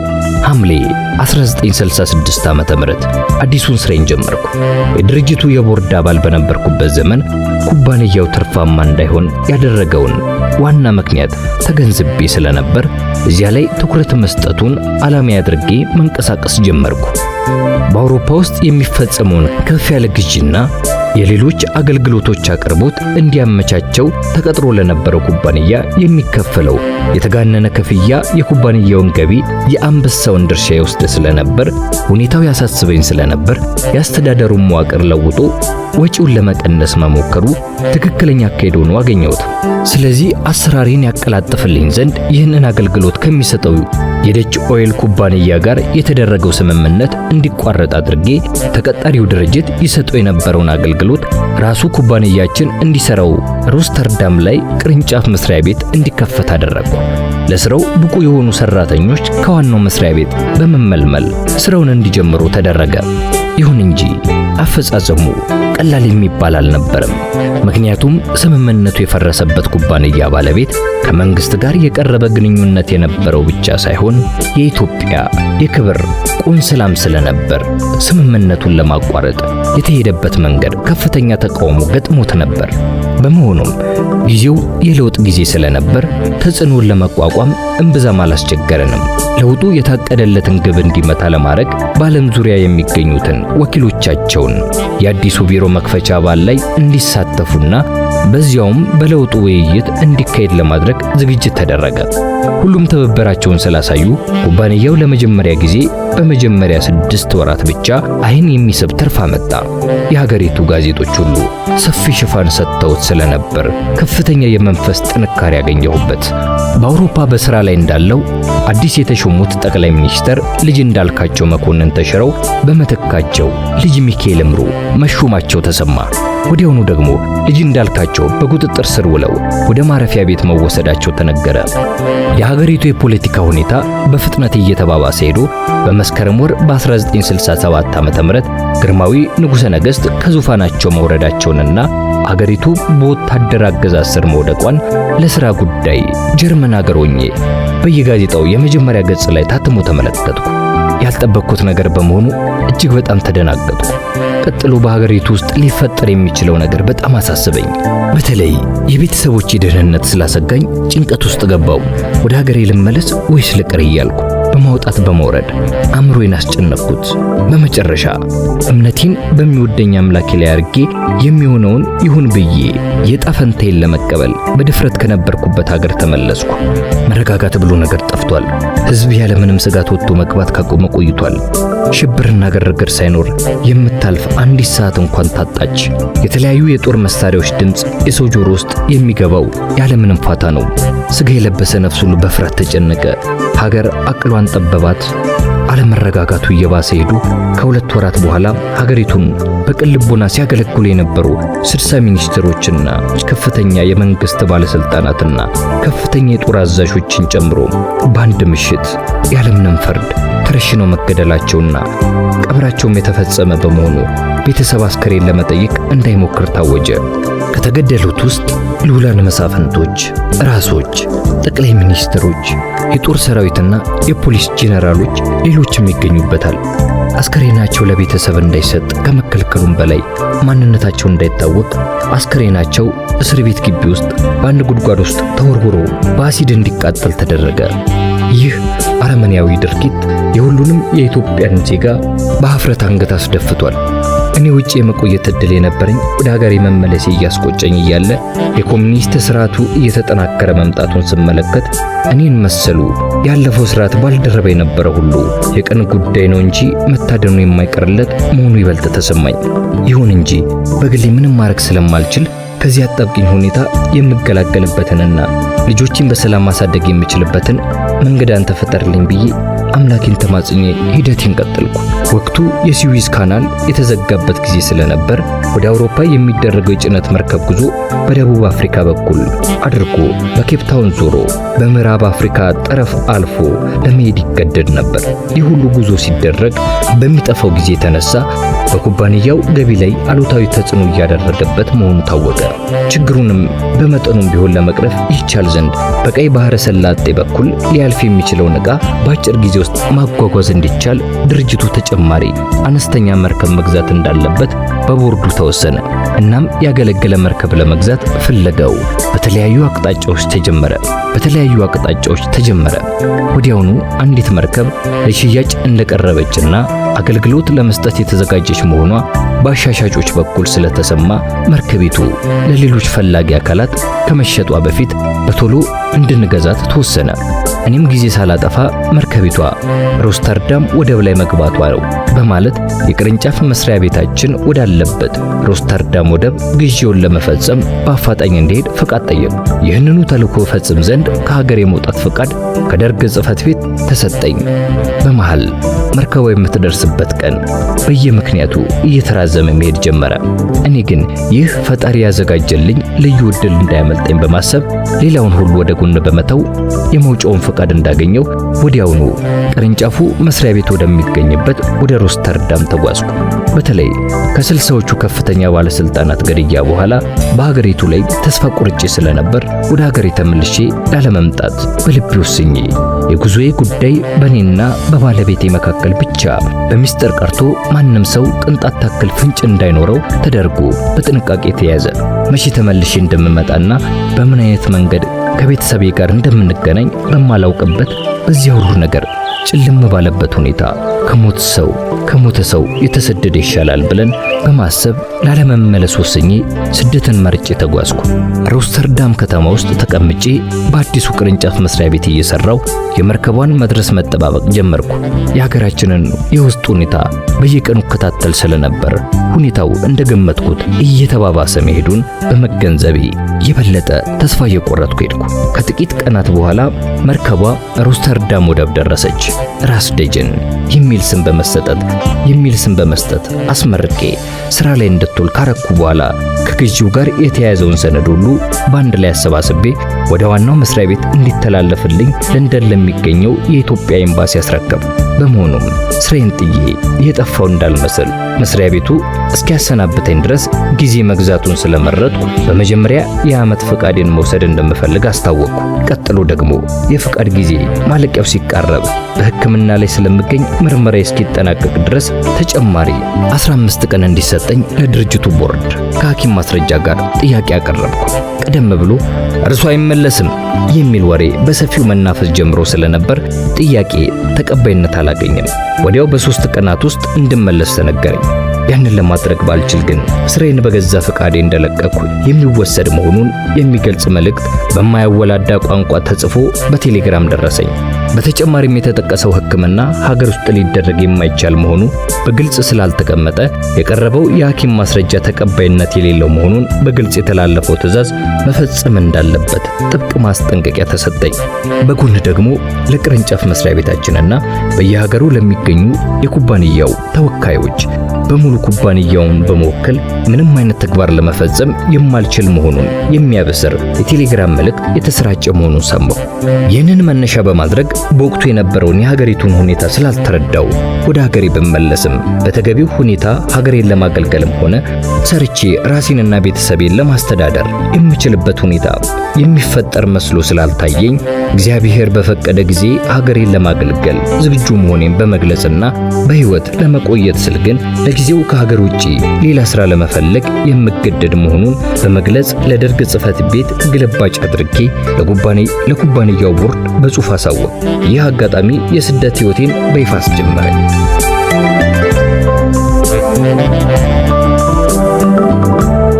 የቢሮክራቶች ንቅናቄ። በአፄ ኃይለ ሥላሴ መንግስት ውስጥ ያገለግሉ የነበሩትን ምሁራንና ባለሙያዎች ስለ ሀገራዊ ለውጥ የማያስቡ ተደርገው ሲኮነኑ ይሰማል። እኔ ካየሁትና ካለፍኩት በመነሳት ይሰጥ የነበረው አስተያየት የተሳሳተ መሆኑን ለመሰክር እወዳለሁ። የለውጥ አስፈላጊነቱ በሁሉም አእምሮ ውስጥ ሲጉላላ የቆየ ነበር። ልዩነት ነበር ቢባልም እንኳን በለውጥ አስፈላጊነቱ ሳይሆን ለውጡ እንዴት ይምጣ በሚለው አካሄድ ላይ ሊሆን ይችላል። የሀገሪቱን ነባራዊ ሁኔታ ባገናዘበ መልኩ የሚመጣ ማንኛውም ለውጥ ለሀገርና ለሕዝብ የማይጠቅም መሆኑ ይታመናል። በአንድ ወቅት በዚህ ጉዳይ ላይ ግልጽ ውይይት ለማድረግ እንዲቻል የአባላቸው ሁኔታ ያሳሰባቸው በከፍተኛ ደረጃ ላይ የሚገኙ ኃላፊዎች የሚሳተፉበት የምክክር መድረክ ተፈጥሮ ነበር። መድረኩ የሀገሪቱን ነባራዊ ሁኔታ የሚዳስስና የወደፊቱን አቅጣጫ እድል የሚመረምር ውይይት ለማካሄድ የሚቻልበት ነበር። በእውነትም ያ የተንሸራሸረው ሐሳብ ቀጥሎ ቢሆን ኖሮ ምናልባትም በወቅቱ የተከሰተው አውዳሚ ለውጥ ባልተከሰተ ነበር ለማለት ያስደፍራል። እንዳለመታደል ሆኖ አንዳንድ የመሳፍንት ወገኖች ስብስቡን እንደ ተቃዋሚ ቡድን በማየት የጠቅላይ ሚኒስትር አክሊሉ የእጅ አዙር የለውጥ እንቅስቃሴ አድርገው መውሰዳቸው ለመድረኩ በአጭር መቀጨት ምክንያት ሆኗል። በዚህ የተነሳ የውይይት መድረኩን ያቋቋሙት ባለስልጣኖች ለዙፋኑ የገቡትን ቃል ኪዳን እንዳፈረሱ እንዳይቆጠርባቸውና ለንጉሠ ነገሥቱ ካላቸው አክብሮት እንዲሁም ታማኝነት አለፈ ሲልም በዚያ ዕድሜያቸው ላለማስቀየም በመፈለግ ከስብሰባው ራሳቸውን ማግለሉን መረጡ። መድረኩም በሚያሳዝን ሁኔታ ፈረሰ።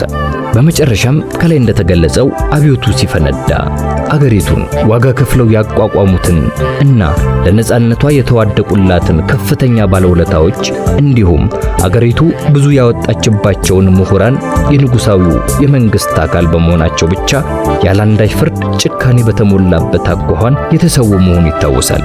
ከዚያም ትውልዱ እርስ በራሱ ተፋጅቶ በማለቁ አገሪቱ ብዙ ልምድ ያካበቱ ምሁራን አጣች። በነበረው ላይ መገንባት ተስኖት አያሌ ዋጋ ተከፍሎበት የተገነባውን ትላንት አውድሞ እንደ አዲስ ዛሬን መጀመርን በመምረጡ አገሪቱ አንድ እርምጃ ወደፊት ብዙ እርምጃዎች ወደ ኋላ እየሄደች የምትዳክርበት ሁኔታ ውስጥ ገብታለች።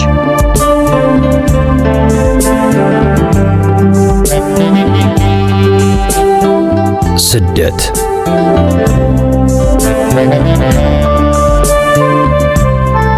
ሰላም ባልተረጋገጠባት ሀገር ውስጥ ቤተሰቦቼን ትቼ ብቻዬን ከሀገር ውጪ ለመኖር ማቀዴን ሳስበው ድፍልቅልቅ ያለ ስሜት ይሰማኝ ጀመር።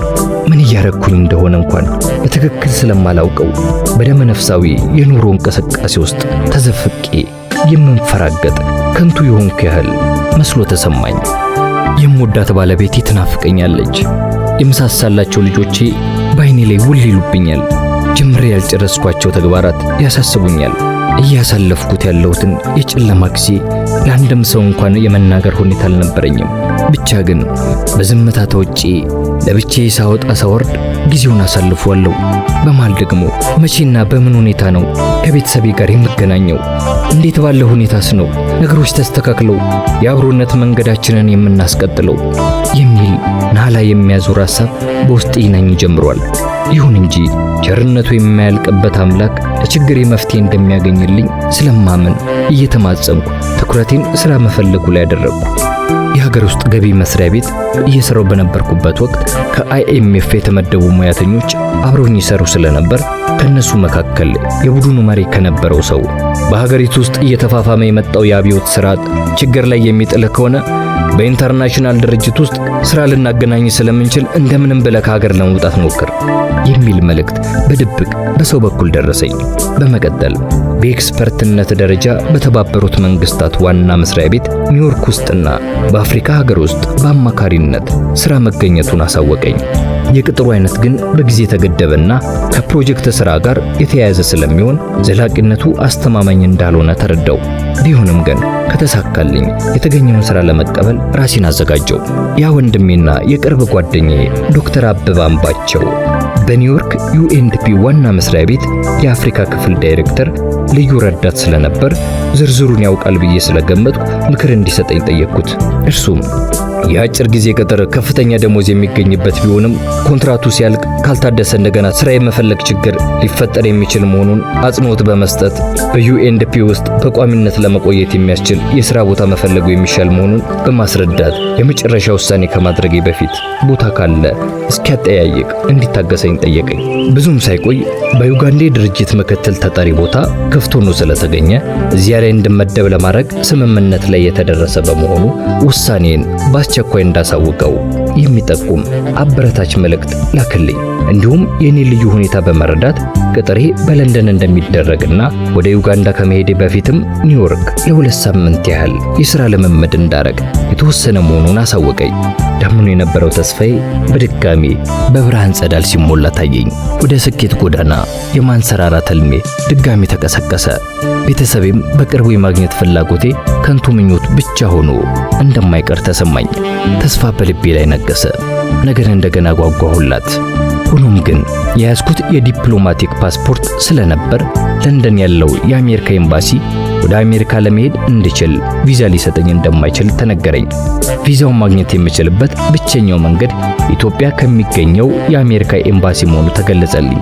ይሁን እንጂ ጥያቄ ወደ አዲስ አበባ ቢተላለፍ ሊፈጠር የሚችለውን ችግር አሰብኩኝና ጉዳዩ ይበልጥ አጣብቂኝ ውስጥ ሊከተኝ እንደሚችል ተሰማኝ።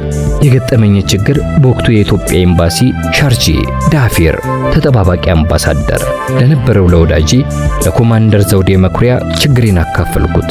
ኮማንደር ወዳጄ ጭንቀቴ ስለገባው ዝርዝሩን ሳይጠይቀኝ ቴሌፎኑን ብድግ አድርጎ ለአሜሪካኑ ካውንስለር ስልክ በመደወል ወደ አሜሪካን ሀገር በአስቸኳይ ሊሄድ ያስፈለገበት ምክንያት የመንግስት ተልዕኮ ለመፈጸም እንደሆነ በማስረዳትና ጊዜ ለመቆጠብ ይቻል ዘንድም ቪዛውን የለንደኑ የአሜሪካን ኤምባሲ በመስጠት እንዲተባበር በአጽንኦት ጠየቀልኝ። ከረጅም አስጨራሽ ውይይት በኋላ እኔ ወደ አሜሪካን ኤምባሲ በግንባር እንደቀርብና ካውንስለሩ እንዲያነጋግረኝ ተስማሙ። እኔም ከውይይቱ በኋላ ስፈራ ስጀር ወደ ኤምባሲው ሄድኩ። ከካውንስለሩ ጋር ተገናኘው። ካውንስለሩ ወንበር ላይ ተደላድሎ ተቀምጠው ብዙ መስቀለኛ ጥያቄ እየጠየቁኝ መልሴን ካዳመጡ በኋላ ቪዛው እንደሚሰጠኝ ያረጋገጡልኝ። ካንደበታቸው የወጣው የተስፋ ቃልን ስሰማ ልቤ ከጭንቀት ተላቃ በፈንጠዝያ ስትሞላ ታወቀኝ። የማመስገኛ ቃል አጥቼ አንደበቴ ተሳሰረብኝ። ፊቴ በደስታ ጸዳል ተሞልቶ ሰውነቴ በተሰጠው የተስፋ ቃላት ጋለ። ከዚያም የሆነ ሁሉ ሆነና ደስታ ባወቀው ስሜት ውስጥ ሆኜ በተጎላደፈ አንደበት አመስግኜ የተዘጋጀልኝን ቪዛ ተቀብዬ ለአሜሪካው ጉዞዬ መዘጋጀት ጀመርኩ። በእግዚአብሔር ፈቃድ ሁሉም ነገር ተሳክቶልኝ ጉዞዬን ወደ ኒውዮርክ አድርጌ ኒውዮርክ ጆን ኤፍ ኬኔዲ አውሮፕላን ማረፊያ ስደርስ ወዳጄ ዶክተር አበበ አምባቸው ተቀብሎ ቤት ወስዶ በሚገባ አስተናገደኝ። የጉዞዬን ዓላማ ፈጽሜ ወደ ዩጋንዳ እስክመለስ ድረስ አቤና ባለቤቱ ራሄል በሚገባ ተንከባክበው ኒውዮርክ የቆየሁባቸውን 2 ሳምንታት አሳምሩልኝ። እንዲያውም ከተለያዩ የድርጅቱ ባለስልጣናት ጋር ውይይት እንዳደረግ ፕሮግራም እየተዘጋጀልኝ ስለ ድርጅቱ ተልዕኮ ብዙ ለመረዳትና ጠቃሚ ትምህርትን ለመውሰድ ቻልኩ።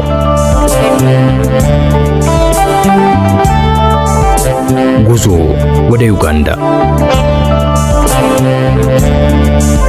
ከኢትዮጵያ ውጪ ሌላ ሀገር ሰርቼ አላውቅም። ስለሆነም የዩጋንዳው ተልዕኮዬ የመጀመሪያ ነው። ምንም እንኳን ቀደም ሲል በአፍሪካ ኢኮኖሚ ኮሚሽን ድርጅት ውስጥ በምሰራበት ጊዜ ከተለያዩ አህጉራት ከመጡ ልዩ ባለሙያዎች ጋር የመስራት ዕድል የነበረኝ ቢሆንም በውጪ በባዕድ ሀገር እየኖርኩ ከዓለም አቀፉ ማህበረሰብ ጋር አብሮ መስራቱ እንደ አዲስ የህይወት ጅማሬ ሆኖ ታየኝ። በተለይም ያላንዳች ቤተሰብ ብቻዬን ሆኜ ላልተወሰነ ጊዜ መኖሬን ሳስበው ህይወት አስቸጋሪ ፈተና ውስጥ እንደገባም ተሰማኝ። የሆነ ሆኖ ጉዞዬን ወደ ዩጋንዳ አደረግኩ። ዩጋንዳ እጅግ በጣም የተዋበች ሀገር ናት። የተፈጥሮ ፓርክ የምትመስል ዓመቱን ሙሉ ዝናብ የማይለያት ደረቅ እንጨት እንኳን ቢተከል ጊዜ ሳይፈጅ ወዲያውኑ የሚያቆጠቁጥባት ለምለም ሀገር ናት። የቢዝነስና የፋይናንስ ከተማዋ የሆነችው ካምፓላ በ7 ተራሮች ያጌጠች ስትሆን ተራሮቹ በልዩ እጽዋት ያሸበረቁና በውብ መኖሪያ ቪላዎች የተሞሉ ናቸው። ይህን ውበቷን በማጤን ሳይሆን አይቀርም ዝነኛው የቀድሞ የብሪታንያ ጠቅላይ ሚኒስቴር ሰር ዊንስተን ቸርችል ዩጋንዳን ዘ ፐርል ኦፍ አፍሪካ ወይም የአፍሪካ እንቁ ሲሉ ያወደሷት። የዩኤንዲፒ ተወካይ በመሆኔ የሀገሪቱ አውሮፕላን ማረፊያ ኢንተቤ ስንደርስ በቪአይፒ ክብር እንግዳ መቀበያ አዳራሽ በኩል እንድንገባ ተደረገ። እዚያም ተቀምጬ ዕቃ እስኪመጣልኝ ድረስ በመጠባበቅ ላይ ሳለሁ ድንገት ለሰላምታ የተዘረጋ እጅ ፊቴ ላይ ድቅና አለብኝ። የተዘረጋውን እጅ ተከትዬ ከአንገቴ ቀና ስል ፍጹም ያላሰብኩትና ያልጠበቅኩት ሰው በወቅቱ በዩጋንዳ የኢትዮጵያ አየር መንገድ ቅርንጫፍ መስሪያ ቤት ኃላፊ የነበረው ወዳጄ አቶ ስለሺ ደስታ ነበር። የነገሩ መገጣጠም አስገርሞኛል። ብቻዬን እንደሆንኩ በተሰማኝ ሰዓት የኔ የምለው ሰው በማግኘቴ ከደስታዬ ብዛት ከተቀመጥኩበት አፈፍ አልኩኝና አቀፍኩት። ባልተቃቀፈን ናፍቆታችንን አውግተን ሳንጨርስ ደግሞ ሌላው የቅርብ ወዳጄ በወቅቱ በዩጋንዳ የተባበሩት መንግስታት የዓለም ምግብ ድርጅት ኃላፊ የነበረው አቶ ፓስካል ወልደ ማርያም ዩጋንዳ መመደቤንና በዚያኑ ቀን እንደምመጣ ተነግሮለት ስለነበር አየር ማረፊያ ድረስ ሊቀበለኝ ስለመጣ ከሱም ጋር ተገናኘን። ሶስታችንም ባልተጠበቀ አጋጣሚ በመገናኘታችን እጅግ ደስ ተሰኘን። ለሀገሩ ባዳ ብንሆንም ወዳጆችን በማግኘቴ እንደሾ የፈራሁት የብቸኝነት ስሜቴ በመጠኑም ቢሆን ቀለለልኝ። በተገናኘንበት ስፍራ ጥቂት ከተጨዋወትን በኋላ 35 ኪሎ ሜትር ያህል ርቀት ወደሚገኘው ወደ ካምፓላ ከተማ አብረን ተጓዝን። እንድናርፍበት የተዘጋጀልን ሆቴል በመሃል ከተማዋ እምብርት ላይ በሚገኘው ስታሊን ሆቴል ውስጥ ስለነበር ወደዚያ መራን። ስታሊ ሆቴል ዩጋንዳ በእንግሊዞች ቅኝ ስር በነበረችበት ዘመን የተሰራ ነው። በመሆኑ የፈረንጆቹን የጥንት እንግዳ አቀባበል ባህል ሚኒዩ ሳይቀር ጠብቆ በማቆየትና በዚያ ደንብ መሰረት በማስተናገድ የሚታወቅ ሆቴል ነው። ሆቴል ውስጥ በቆየሁበት ጊዜ አንድ የሚያስገርመኝ ነገር ነበር። አስተናጋጁ ዘውትር አመሻሹ ሰዓት ላይ ወደ ክፍሌ መጥቶ በሩን ያንኳኳና ለምሽቱ ሻይ የሚያስፈልገኝ እንደሆነ ይጠይቀኛል። እንዲሁም በነጋታው ጠዋት ለቁርስ ምን አይነት ምግብ መመገብ እንደምፈልግ ጠይቆኝ ትዕዛዝ ይቀበልና ይሄዳል። ያዘዝኩትን ምግብ ወይም ሻይ እንዲያመጣልኝ በጉጉት ስጠባበቅ ከጥቂት አፍታ በኋላ ተመልሶ ይመጣና በድጋሚ በሩን አንኳኩቶ ላዘዝኩት ሻይ ስኳር አለመኖሩን እንዲሁም መመገብ የፈለኩት እንቁላል አለመኖሩን ይነግረኛል። እስካሁን ድረስ በጣም የሚገርመኝ በሆቴል ውስጥ የእንቁላልና የስኳር እጥረት እንዳለ እያወቁ የድሮውን ሚኒዩ በመከተል ብቻ በየቀኑ የማይፈጸም ተመሳሳይ ትዕዛዝ መቀበላቸው ነው።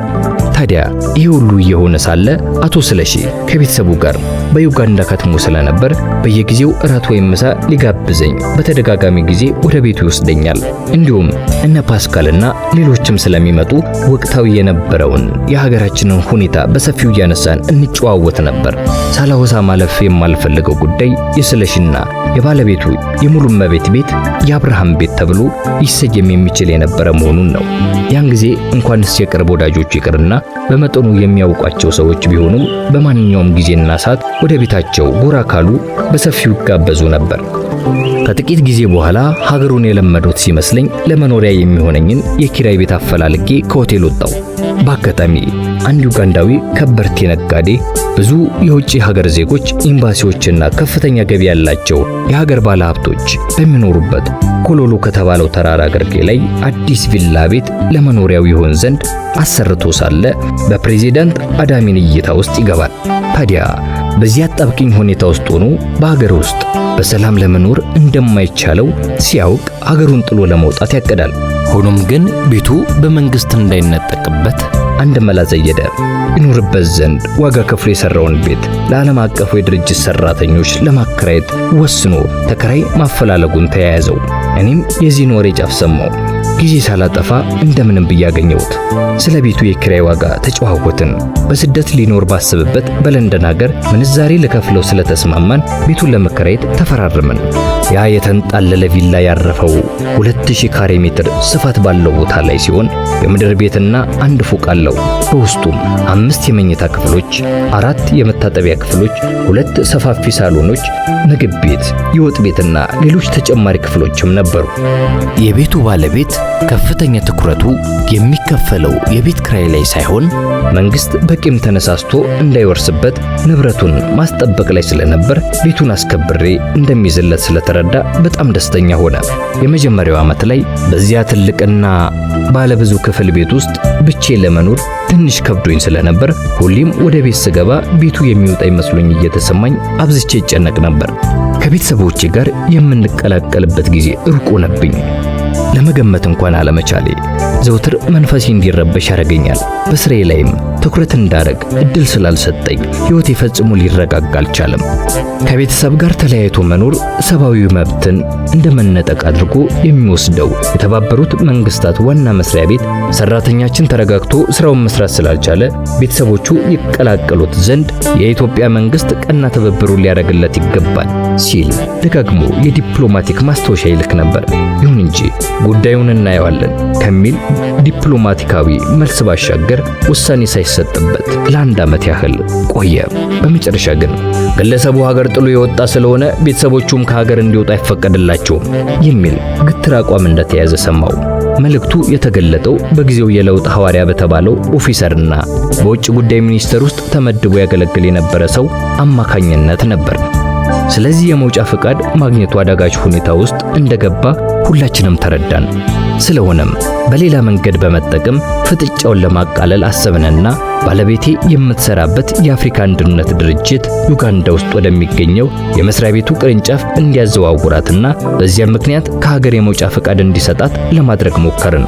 ሆኖም ግን የለውጥ ሐዋርያ ተብየው ግለሰብ የግል ጠብ ያለበት ይመስል በምንም አይነት መንገድ ከሀገር ልትወጪ አትችይም ሲል ለባለቤቴ ፍቃድ የማይሰጣት መሆኑን ደጋግሞ ይነግራት ጀመር። በዚህ ጊዜ እኛም እምነታችንን በልዑል እግዚአብሔር ላይ ብቻ አድርገን በተስፋ ከመጠበቅ ውጪ ሌላ አማራጭ አልነበረንም። በ1967 ዓ.ም ሐምሌ ወር አንድ ፍጹም አሁን ድረስ ያልተጠበቀ ክስተት መስሎ የሚታየኝን ነገር አብዝቼ የምወደው አምላክ ፈጠረልን። በሰዓቱ የአፍሪካ አንድነት የመሪዎች ጉባኤ ካምፓላ ላይ ይደረግ ስለነበር ባለቤቴ ስብሰባውን እንዲካፈሉ ከተመደቡት የድርጅቱ ሰራተኞች መካከል አንዷ ሆና ተመረጠች እና ባልተጠበቀ ሁኔታ ወደ ካምፓላ ለመምጣት እድል አገኘች። የዚህ ሁኔታ መፈጠር ቤተሰቤ በአጭር ጊዜ የሚሰባሰብበት እድል ሩቅ እንደማይሆን ምልክት ስላሳየኝ ዳምኖ የነበረው ተስፋዬ እንደገና እየተገለጠ መጣ። በዚህ ስሜት ላይ እንደሆንኩ ከጥቂት ወራት በኋላ ወዳጄ ስለሺ ደስታ አዲስ አበባ ሄዶ ስለነበር ቤተሰቤን ጠይቆ መጣና በውጭ ጉዳይ ሚኒስቴር ከሚገኘው የለውጥ ሐዋርያ ጋር ያለው ግንኙነት እየከረረ በመሄዱ በአጭር ጊዜ ውስጥ ቤተሰቦችህ ከሀገር ሊወጡ የሚችሉበት እድል ጠባብ ነው ሲል አሳሰበኝ። ሁሉም ነገር አላፊ ስለሆነ እምነትህን በፈጣሪ ላይ አድርገህ በትዕግስት መጠባበቅ ይኖርባል ሲል ከባለቤቴ ጭምር የተላከውን አስደንጋጭ የሆነ መልእክት አረዳኝ። ከጥቂት ሳምንታት በኋላ ስለሺ ከዚያ ጊዜ በፊት ያደርግ እንደነበረው ከአዲስ አበባ የመጣለትን ምግብ አብረን እንድንመገብ ወዳጆቹን ሰብስቦ ቤቱ ጋብዞን ሳለ የቤተሰቤን ጉዳይ እያነሳን እየተጨዋወትን ሳለ በድንገት ስልክ ተደወለ። ፎቅ ላይ ወጥቶ ስልኩን ያነሳው የስለሺ ወንድም አበበ ደስታ ስለነበር የህንጻውን ደረጃ ወርዶ ስልኩ የተደወለው ከአዲስ አበባ ነው፣ የተፈለጉትም ጋሼ ተድላ ናቸው አለን። ሳቅና ጨዋታው ከመቅስፈት ቆመ።